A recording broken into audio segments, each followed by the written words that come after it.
Speak perdana kali ini sebuah kisah yang sifatnya universal dan berlaku untuk semua karena universal dan tidak menjurus ke agama tertentu, dan tapi harapannya ini menjadi kisah inspiratif buat kita semua. Harapannya menjadi sesuatu yang ada yang bisa dibawa pulang, bekal yang bisa dibawa pulang.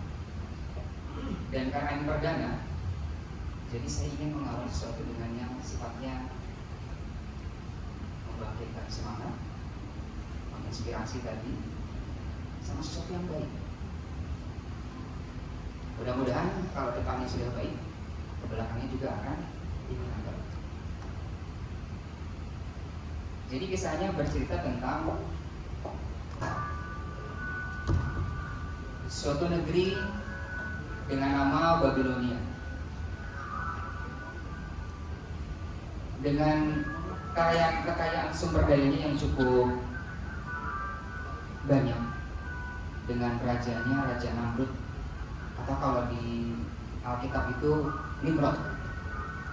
Suatu saat sang raja ini memanggil Nabi Ibrahim atau Nabi Abraham kalau dalam bahasa Alkitabnya, memanggil ke istana. Hanya untuk apa? Komplain lah gitu. Karena berhala-berhala ini hancur. Berhala Raja Namrud ini hancur. Setelah sampai di istana,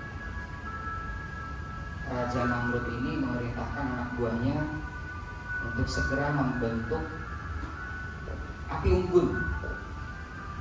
Tanpa pikir panjang, bentuk api unggun. Ditumpuk satu-satu kayu-kayu, ditumpuk satu demi satu kayu, terus dibakarnya kayu tersebut sehingga menjadi api yang cukup besar.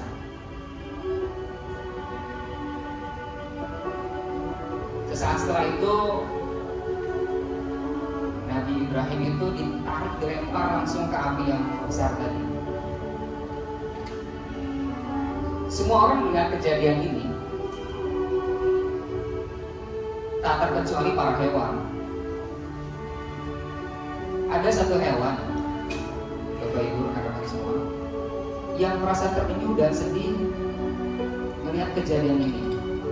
Kok bisa kalau manusia dibakar seperti itu tanpa ditanya terlebih dahulu benar atau tidak?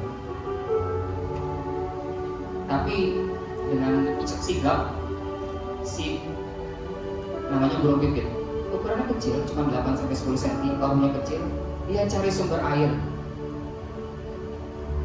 dan dia ketemu danau, tapi letaknya cukup jauh.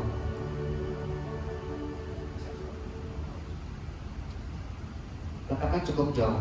Diambil air tadi di danau dengan apa? Dengan paruhnya yang cukup kecil tadi. Paruhnya burung pipit, separuh itu burung pipit.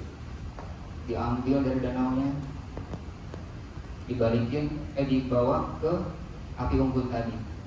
Terus apa? Dibuang airnya ke dalam api unggun tadi yang besar. Lalu balik lagi ke situ, ke danau tadi. Diambil lagi, dibawa lagi balik ke api unggun, ditumpahin lagi ke situ. Tapi apinya tetap gede, nggak berkurang sedikit pun. Diulang-ulang tuh, bolak-balik, tapi nggak mati-mati. Terus para hewan lain melihat, ngapain sih? Emang masuk akal? Itu api gede loh. Api gede. Paruh kamu itu kecil. Apa sih yang kamu kerjain? Masuk akal gak sih? Dihitung dong, ditaker dong kalau bahasa sekarang gitu. Mau berkali-kali juga gak akan bisa padahal.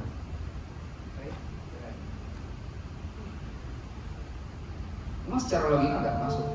Tapi burung pipit bilang, ya saya tahu mungkin apinya nggak akan padam, dengan bolak-baliknya saya. Tapi saya takut Tuhan akan bertanya kepada saya suatu saat nanti, kamu ada di mana saat itu? Kamu ada di mana saat itu? Dan saya hanya ingin Tuhan tahu bahwa saya ada di sisi yang mana. Jadi rekan-rekan, belajar dari pengalaman ini. Jangan takut untuk sendiri. Dalam kebenaran, banyak dari kita mungkin yang merasa, oh, seperti ini biasanya. Biasanya gini kok. Jadi manakala ada satu perubahan yang disodorkan sama orang, ada orang lain yang berkata bahwa seharusnya begini. Tapi banyak dari kita yang masih bilang, biasanya begini, biasanya begitu. Ah, itu nggak mungkin. Ah, itu berat, nggak masuk akal. Emang bisa dikerjain di sini? Ya, mungkin nggak bisa. Tapi ingat, kita tidak melihat, kita tidak berharap outputnya. Mungkin bukan kita yang akan memanen hasilnya. Mungkin bukan kita yang akan mendapatkan manfaatnya. Tapi bisa jadi 2-3 generasi setelah kita yang akan merasakan manfaat dari apa yang sudah kita panen, yang sudah kita tuaikan, yang sudah kita tanam benih.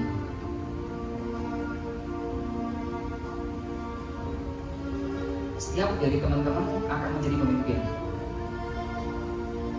Ada beberapa di antara teman-teman yang sudah menjadi pemimpin.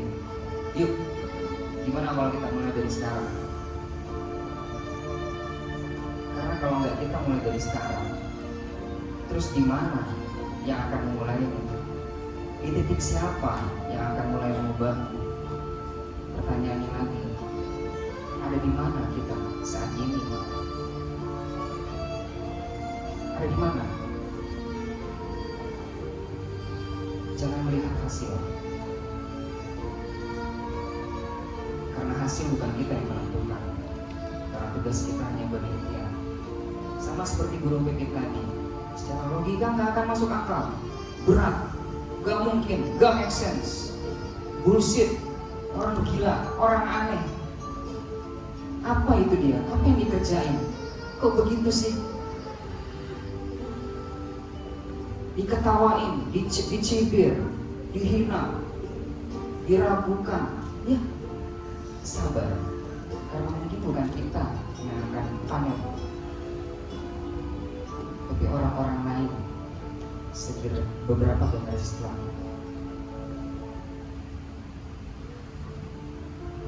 Jadi jangan takut untuk sendiri, tapi kita harus takut kalau kita nggak tahu kita harus ada di sisi yang mana. Ya, terima kasih. Itu aja yang bisa saya berikan saat ini. Mudah-mudahan bisa menjadi bayangan dari teman-teman